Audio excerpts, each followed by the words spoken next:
Alright, it's the first day of field work and our boat got delayed, so we are going to be doing some mapping on the barrier island side of the site. But on our drive out, we stopped because we saw this. I mean, it's a modern road made by the Saltworks, but the technology they're using to build it isn't modern at all. They basically drive stakes in and drive another line of stakes, and then they fill either side with stones, and then they fill in the middle with more stones and soil. This is the same type of road that the ancient Maya could have built across this ria, which is only a few centimeters deep, well, up to a meter deep. We see flamingos walking, it's only up to their knees. I mean, this is really shallow.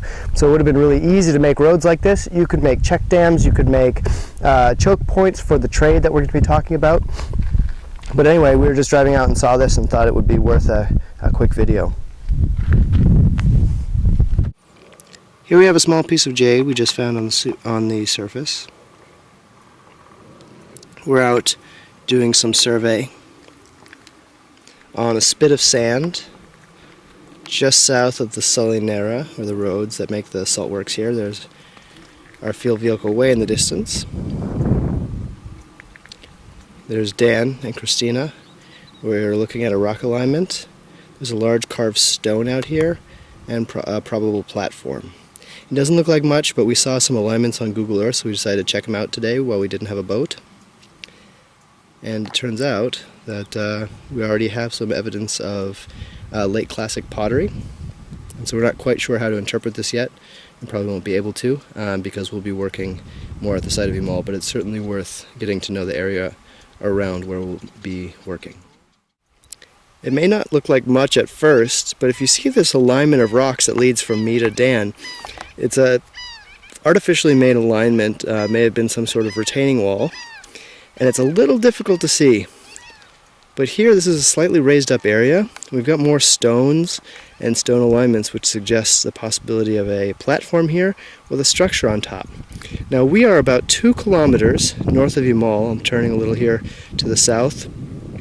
Where is it? Oh, right there, right in the center of the shot, that little tiny bump, that's Emal. It's about 2 kilometers south of here. So this, we have no evidence yet for this, but this may be some sort of way station. It might be associated with Emal. We don't know yet. Probably won't know this summer.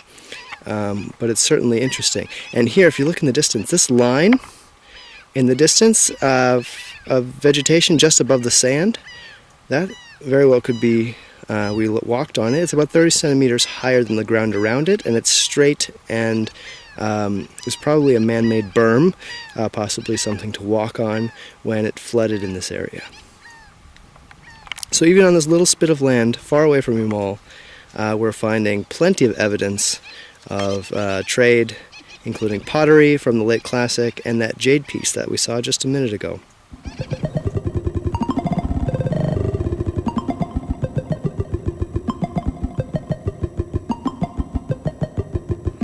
Our second stop of the day is this small island, which is about 2 kilometers north of Emal, not far from where we were just doing surface, just where we were checking out some alignments we had seen on Google Earth. We'll be mapping this small little spit of sand today, but you can see all the visitors that we're going to see, all these flamingos. Pretty amazing. Christina found a giant dead horseshoe crab. We find lots of little horseshoe crabs on the surface, but this is by far the biggest one I've found.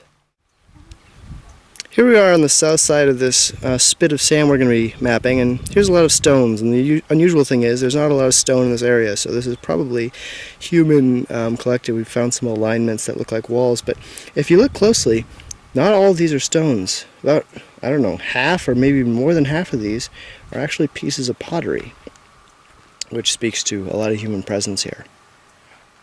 Fantastic. I mean, just pottery. It's all pottery. Wow.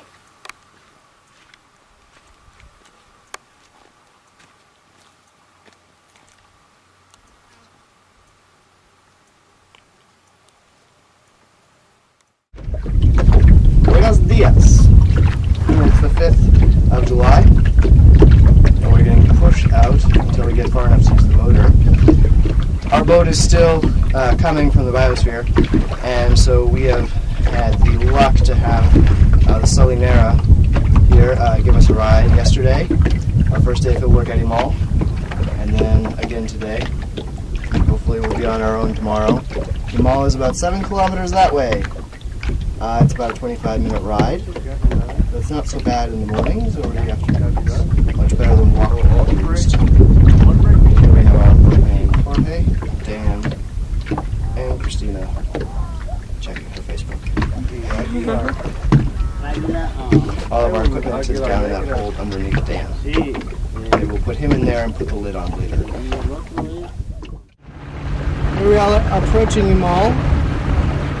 That pyramid there is about, oh, we don't know yet, but probably about 7 meters tall. And all the rocks along the shoreline are actually structures that jut out into the ocean, which would have been about 50 centimeters to maybe a meter lower when the site was occupied.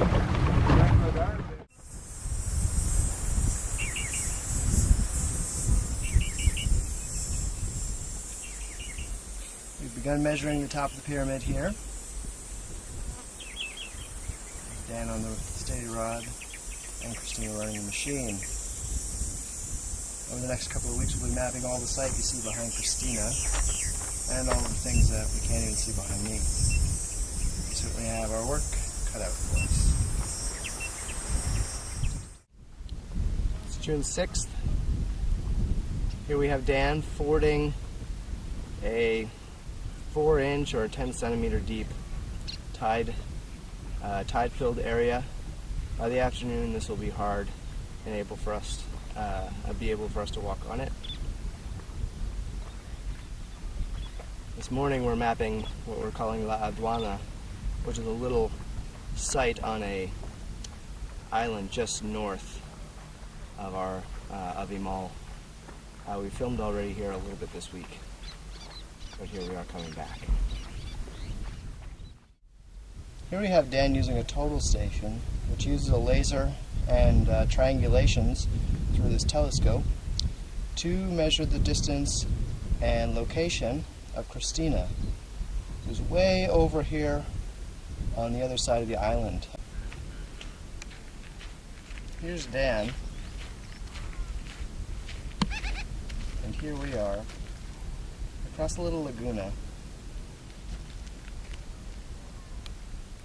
And Christina is holding a pole that has a bit of a prism on top, which is basically a mirror that reflects back to the viewer. And so when the laser shoots out of the total station, it bounces off the mirror in the top of this pole. This is an obsidian blade. It's a prismatic blade of volcanic glass struck off of a core. This piece is black, so it's probably from Guatemala.